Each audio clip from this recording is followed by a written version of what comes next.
Welcome all to our Thursday night broadcast. Hope everybody's had a good week. We did a short show last night. We're not going to do too much of a long show tonight as well. Springtime, the weather's finally broken, even up north. The storms are starting to move off. Hallelujah for that.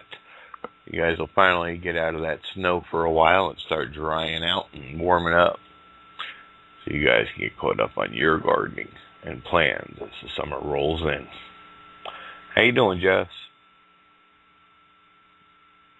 Doing good, Doc. How are you, brother? All righty. One day at a time. That's all we can do. Don't forget, everyone, about next week, right, Jesse? That's when you're going to have that special show? Next week, I'm going to try really, really hard. I've got my daughter coming in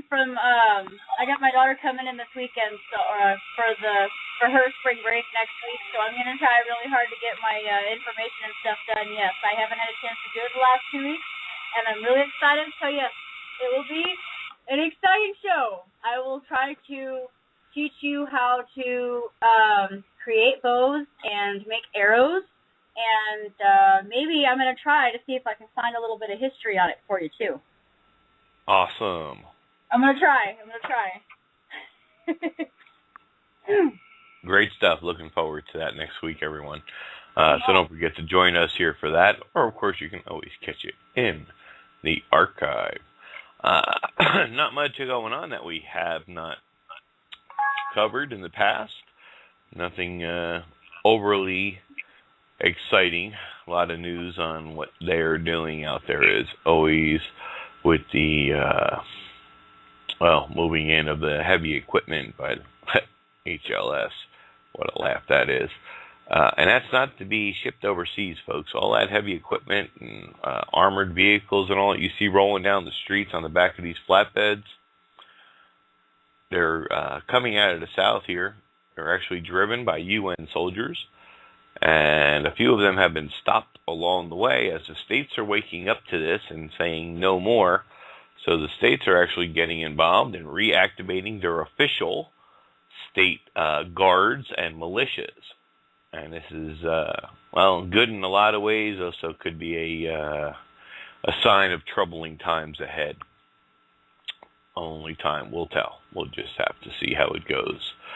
But, it was kind of interesting to find out that the current vehicles that were moving in was actually, although they were wearing the HLS uniforms, there was something that had the patches on, there was something a little bit different. And it turned out that most of them were actually coming from Russia.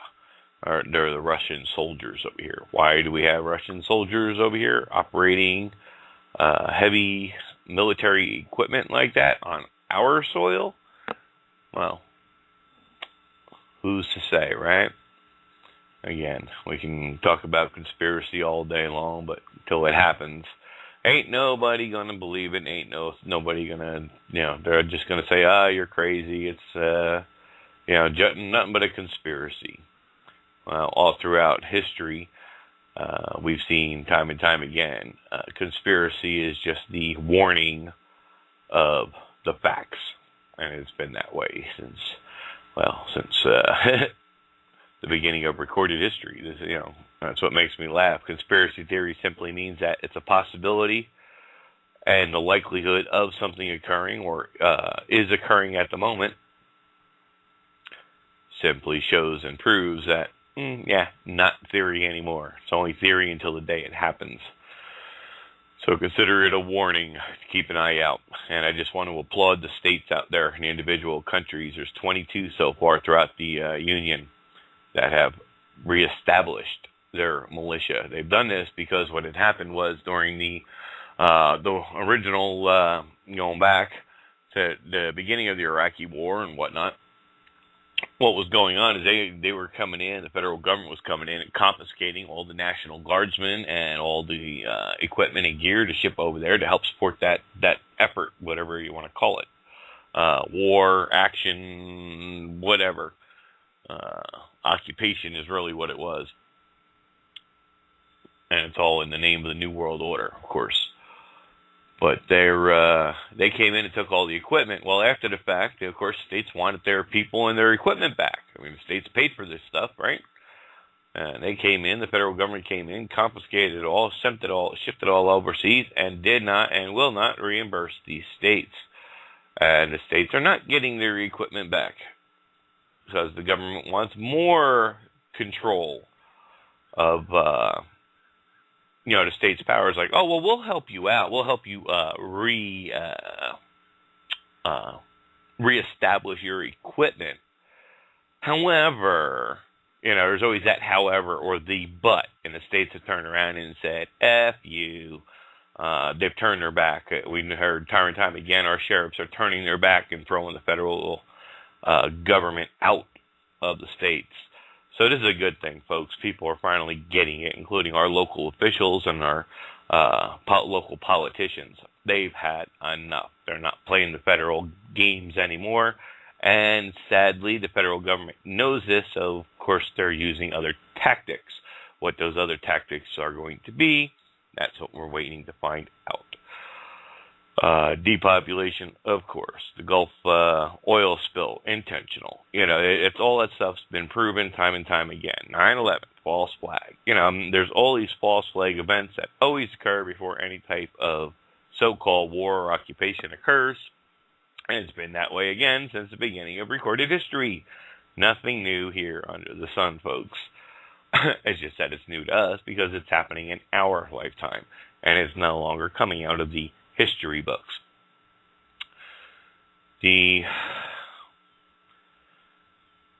importance of this and why the states are doing that is because being a state National Guard, being part of the militia part and using the volunteer system of the militia, the federal government cannot claim those individuals as their own, like they're able to do with the regular National Guard. The reason they can do it with the regular National Guards and all is because the regular National Guard is trained by who?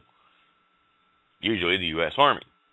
Well, that's property of and control of and under the president, under the commander-in-chief. So this is why they had the ability, lawfully, if you will, to come in and, take those people and have them work and go full-time for the regular Army. When you do it under the voluntary militia side of things and strictly under the state, under voluntary, and it's no longer on a payroll type of salary, just like the sheriffs are doing when they're swearing in all these regular citizens to stand up and protect their state, their counties against the federal intrusion that's taking place all across the Union today. They cannot come in and claim those individuals as part of the military body, if you will. So it keeps them safe here at home. And as long as the states purchase the equipment, again, for the well-regulated militias, the volunteer National Guards, if you will. I don't actually think they're titled National Guards. I'd have to look into that again a little bit more to figure out how that stays at the state level. But because they're denying and not utilizing any federal funds whatsoever to do this, all that gear and equipment then is 100% property controlled and owned by the state. So the federal military powers cannot come in and say, oh, well, we're taking our tanks. Well, guess what? It's not your tanks. It's our tanks. It's the people's tanks. It's the people's tax dollars that pay for it, not the federal tax dollars. It's all done at the state level. And this is a large thumbs up and kudos to the states for doing that. I just hope the rest of the union wakes up before it's too late. Time is running out fast for a lot of things, folks. They're moving fast forward. There's no stopping them. You're not going to see us slow down. They're not going to, they've already played their hand. They've tipped their hat, if you will. They let everybody know what is happening and what is coming down the road, what is coming down the pike. They're not hiding it. They're doing this in daytime operations. It's not like they're running out there in the middle of the night with these trucks and Russian soldiers and personnel.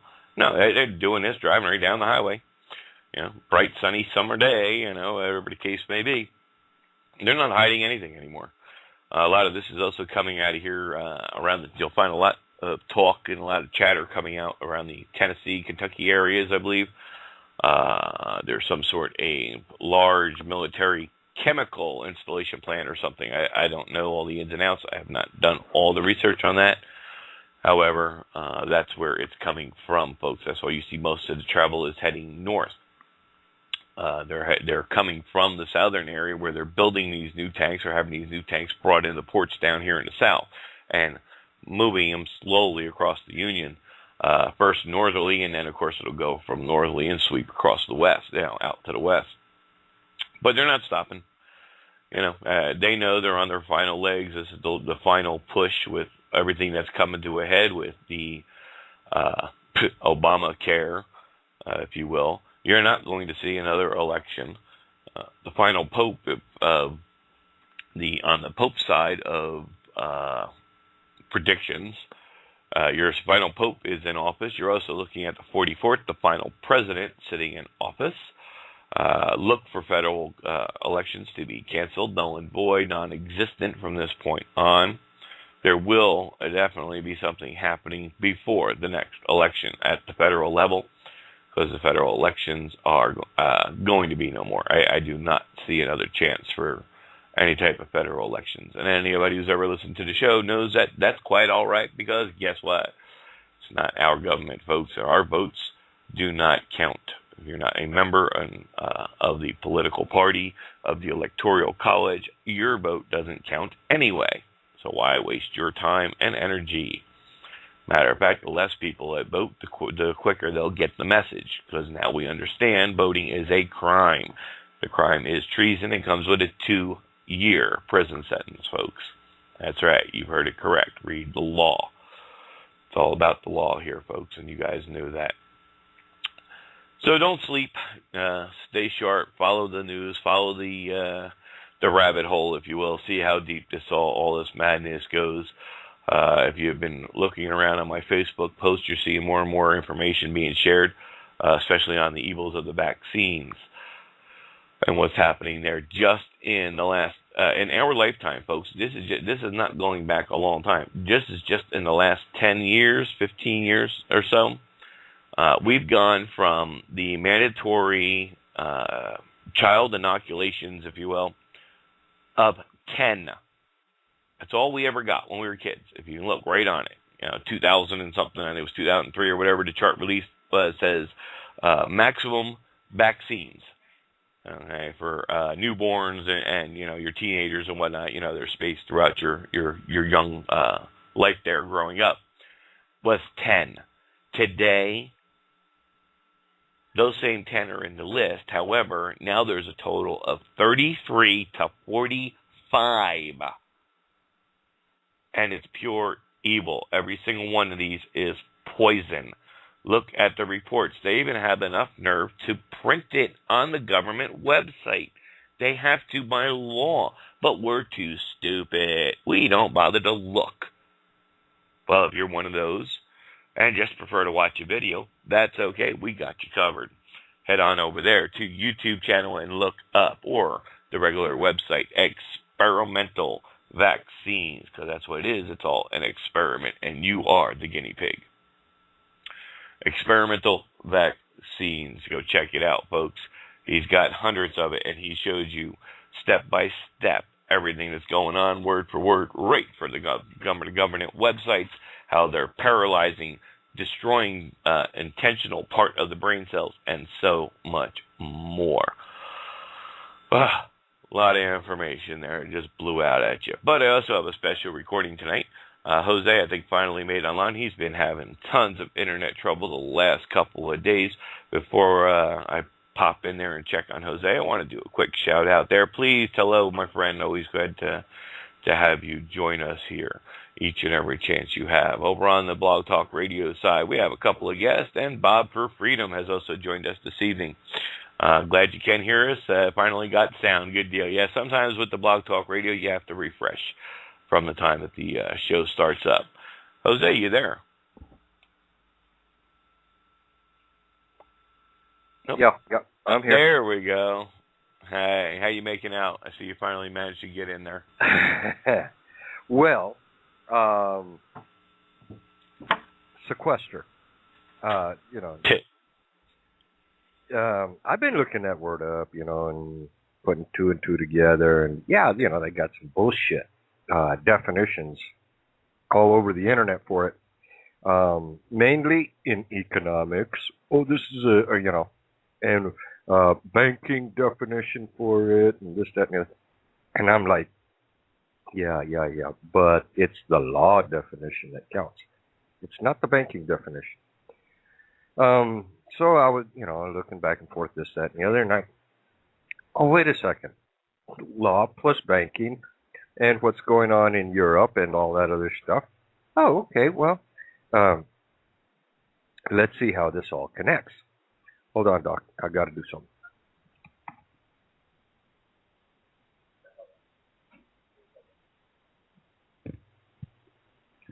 Okay. I said, Greece under the table, because lawfully they got bank loans from Germany and a few other places, And I went, how's this all tied together? Because I was watching Greece, Spain, Italy, and a few other countries there. Being one of the first things that jumps out at me, Cyprus, the nation of Cyprus. They just went through a 10-day banking shutdown. Everybody's limited to 300 euros a day, period.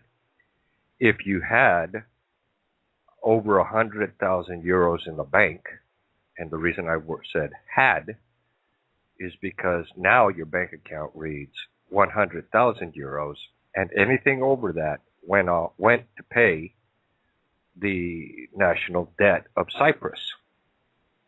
And about 2 weeks ago, my family informed me that there was a reduction of hours in the banking community. Now, I've got friends and family that are bankers. They're not like, really high up, branch manager at best. So when they tell me, yeah, our hours got cut, that sends up a little bit of a red flag for me, because I'm thinking, how's this going to affect everybody? Well, everybody in every branch of that one bank got their hours cut. They've all, the actual banking hours got reduced from, I think it was 8:30 in the morning till 5 p.m. down to 10:30 to 3:30, or is it 10 to 3:30? One of those two. Anyways, the point is, now we've got the limit, of withdrawal, which is $500 a day for us. And I mean, it's always been that. You can't walk into a bank and into an ATM, hit an ATM for anything more than $200. You can't walk in and take more than $500 from a teller or something like that because of a cash transfer thing, illegality or something like that. But I'm thinking we're looking at it the way it's happening in Cyprus. I think that's the way it's going for us. And I think it'll be very soon. Very, very soon. I do see that, there's going to be riots very soon. When that hits, I'm trying to wake a couple more people up. One of them is intelligent enough to where he knows. When I say, look at this, look at that, look over here, there. But he still refuses. He wants to have, the credit card and all that other stuff. So how am I doing? Oh my God. I don't know how I'm doing. I'm stressed. I'm very stressed out to the point of where my back is. I feel like I'm carrying the weight of the world on my shoulders because of what I know, because of what I see, what I know is coming, and there's absolutely nothing I can personally do to just stop it right in its tracks. It's such a huge juggernaut of destruction that has been set up, and now it's starting to do its thing. They're just letting it roll. Now it is sort of controlled, but the controls that are being put in place are the controls on the people. It's not the controls on the banking industry that they should be putting in place, but the controls on the people that they're putting in place should not be there. You know, they shouldn't be limiting anything, but they're throwing limits at us because they see how huge of a juggernaut we are. This is why we call for unity. This is why we're always saying, look, we got to have a plan, you know. And I see, you know, there's all these different types of groups, and everybody's got pretty much the same idea in the direction we all need to move. And there's a very small amount of movement in that direction. And Albie called it a constipation. And I'm totally right. And I'm in total agreement with him. It is a constipation because the other side is fighting against us. And the other side is all these liberals that have this gimme, gimme, gimme attitude. Oh, you owe me attitude. Oh, I'm alive and I'm breathing, and because of that, I deserve to have everything given to me on a silver plate because, you know, I'm special. There's nobody fucking special. Sorry. You know, this Monsanto thing, all this time, the media has been throwing everybody's attention out there toward gay marriage and gay this and gay that for the past 3 weeks. It's been going, or the past month, it's been really heavy onto the gay equality, marriage rights, and all that other shit. You know what? That doesn't amount to a hill of fucking beans. It's not even as big as an ant pile of tiny little rocks, you know, or even a handful as far as importance is concerned, considering what's coming at us and the real important stuff that's coming at us. And I'm talking specifically about Monsanto and the Monsanto Protection Act that the president hid inside some sort of bill that Congress just signed. Yeah, we covered both those topics yesterday. Oh, you did? Yeah. I'm sorry. That's okay. Hey, it's good to bring up again with the marriage and Monsanto. Yeah, it's now Monsanto is actually above the law. They cannot be prosecuted or anything. Amazing, huh? When you got enough political clout and it's all about control and all your people are sitting in office, you know, you can do what you want to do. And, yeah, they buried that in that bill. We went over at some of that yesterday, which, by the way, was one of our last Wednesday night shows. We're only going to do them from time to time when we have a special, something special like we do with our Fridays. Sounds cool, Doc, because... Yeah, it's just, you know, it's that time of year. Our shows are going to get shorter and shorter unless something really starts hitting the pike. Then, of course, we'll come in and start putting in all the extra hour overtimes and the multiple days a week again. If they really start moving faster than what they're currently moving, you know, when we can actually physically see and do some real first-hand reporting, if you will, of the events that may, you know, take place type of deal. So once we get more and more into that solid evidence and the video evidence and so on and so forth, then, you know, of course, we'll hit the airways and hit that up a lot more. I didn't get a chance to tell you, Jose, but we do have, in case you missed the first couple of minutes tonight, we do have a recording to cover tonight. So tonight we're going to, it's only a little about 30 minutes long or so. It's a Constitution for Dummies. I love it. And guess what? It's done by Judge Napolitano himself. Great guy. Really shares a lot of information passionately. And since it is so short, we cover everything we want to do for now. Make sure we hit all the topics we want to cover for tonight. Then we're going to play that. We'll play a song. We'll take a break first. We'll hit the play on that recording, and that'll pretty much end our show for tonight, however long it takes. Well, let me know. Did you guys cover the banking Cyprus thing? You No, know, Europe. we pretty much just focused yesterday. We weren't on that long at all. We just hit the highlights of that law of Monsanto, and I went over the marriage and why you should not get a marriage license as the contract puts you in with the third party of the state. Right, I right. explained all that because all these people are out there; they just don't know any better, and they sit there and they think this is the greatest thing. Oh, let me get licensed, for same-sex marriage. You're an idiot. Okay? Yeah. You think that's going to bring you something.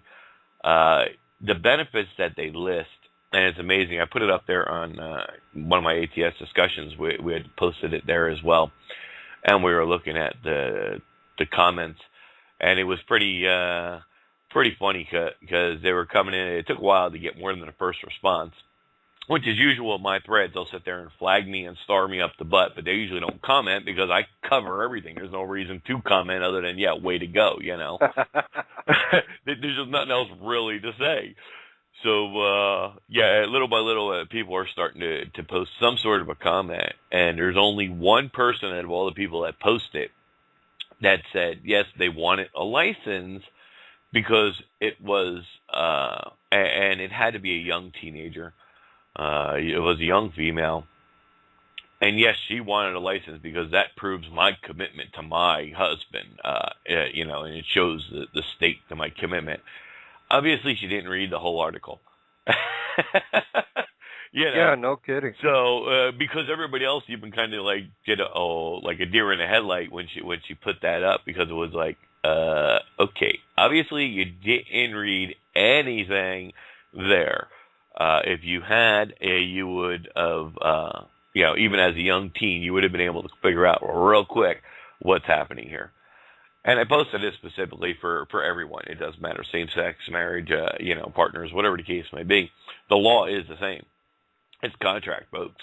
You want to start out your wedding day with a third party in the bed, knock yourself out, because that's exactly what you're doing. It's a contract. You're given the fruits of your labor. What are the fruits of your labor? Your children, your property, your items. Right. All is given over to the state. Well, if a person, if they're going to start off, with a third party in their bed, it should be a live body, not a corporation. There you go. That's another thing. I was like, hey, if I'm going to, have a third person in my bed, at least let me get some enjoyment out of it, Yeah, exactly. I got to agree with you on that one. But it's just one direction. It's so sad. It really is so sad. We're getting comments in the chat room, and it is. License is permission to do something that otherwise would be considered illegal. Well, guess what? Marriage is not illegal, therefore no license is required, folks. That's the simple law definition. Look it up of license, and I covered that in the article. And their reasoning is for benefits. Well, I'm sorry. I used to work for Prudential on the medical side of things, and then that was bought out and purchased by Aetna long before any of the gay and lesbian groups got started or any of this other BS came about. Guess what? Medical insurance has been covering significant other since the beginning of time, because most states recognize common law marriage, and this whether it be a man and a woman or same-sex partner. It is no difference. The law doesn't state that you must be same-sex to be opposite sex to be a significant other. Okay? It clearly states medical coverage for significant other. Period. It doesn't have footnotes or anything else. That partner could be of the opposite sex, the same sex, or an alien, a dog, I don't care, whatever the case may be. Okay, the law does not specify, nor ever has. So their next argument is, well, then I can't get full benefits of the, the entitlements, from like the taxes, like from the government. How am I going to claim it? Really? Guess what? The law is clear in your family Bible of your union. In other words, a man and a woman, or same-sex, whatever the case may be. However, that is proof that you are married. You can, in fact, fill out your IRS tax forms as normal, whether you're same-sex or not, whether you were married with a license or not, as long as the marriage is official in the aspect of.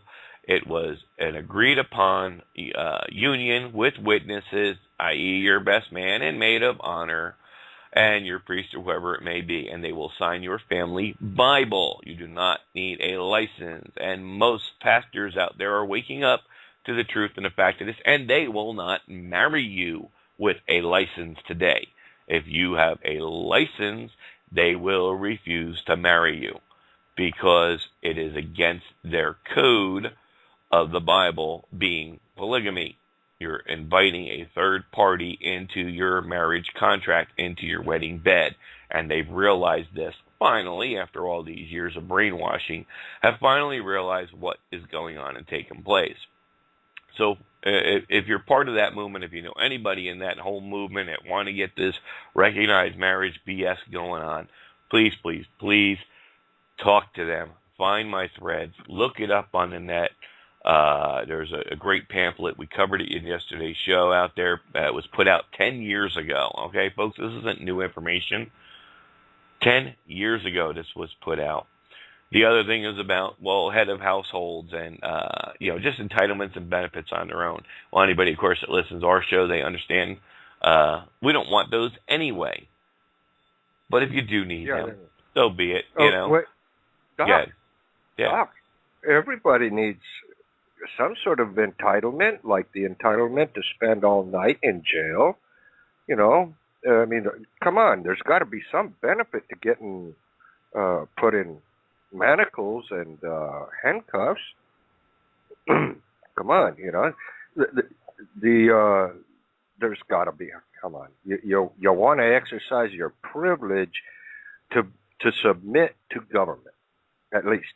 That's, come on. Benefits, entitlements, and privileges. The privilege to submit yourself to the authority of some other guy that you never met, and honestly, he doesn't like you. Come on, that's a privilege. We all want that, don't we? The benefit of paying a whole bunch of taxes just so that a cop will come and kick you in the face, or some government agency can spy on you. That way, they're seeing what you're doing. Yeah. We got a comment here from in our chat room too. Chief Justice Kagan is suggesting not allowing marriage license to couples over 55. Why? Because no children, no property in a state. Why would the state want to enter into an inadequate partnership? Anybody surprised that this is what our court discusses? Nope, I'm certainly not. Once you get to know the truth, you get to know the games. And the games aren't that hard to figure out. And like I said, that's a good thing. You do not want a license, okay? License of all kind are evil, folks. It's a contract. Anything you have to sign, no matter what it is, to or for or from, is a contract. And it's asking permission. Since I'm blue in the face saying the same damn thing, don't sign it till you've read it over with a law book at your side, because it's a contract. Say, same thing. Yep. My wife's in the background here. She works for the banks. And yeah, every time you write a check, it requires your signature. It's a contract. Right? Same thing with your Social Security number. Now they're even posting the evils, people of who not to share this with. You don't share it with your doctors. You don't share it with the Joe Blow on the street. You don't give out this number. This is why security, identity theft is so high, because everybody willy-nilly gives away their number. They do not need it. Read the law on the Social Security. There's only 2 people on the entire planet that has the lawful right to that number. And guess what, folks? It's not a bank. It's not a doctor's office. It's none of the above. Your banker will look at you like you're crazy because the tellers aren't trained. You ask for the FSR side, or whatever it's called, the financial service people. And if they don't know, then you go to the manager. And if you have to, you simply open up your little dictionary. Here's the law dictionary. You do not classify as one who gets it. And if you refuse to open me an account without it, there is a $5,000 penalty. You will either open my account today while I'm standing here, or you will give me a certified check for $5,000 for refusing to do so.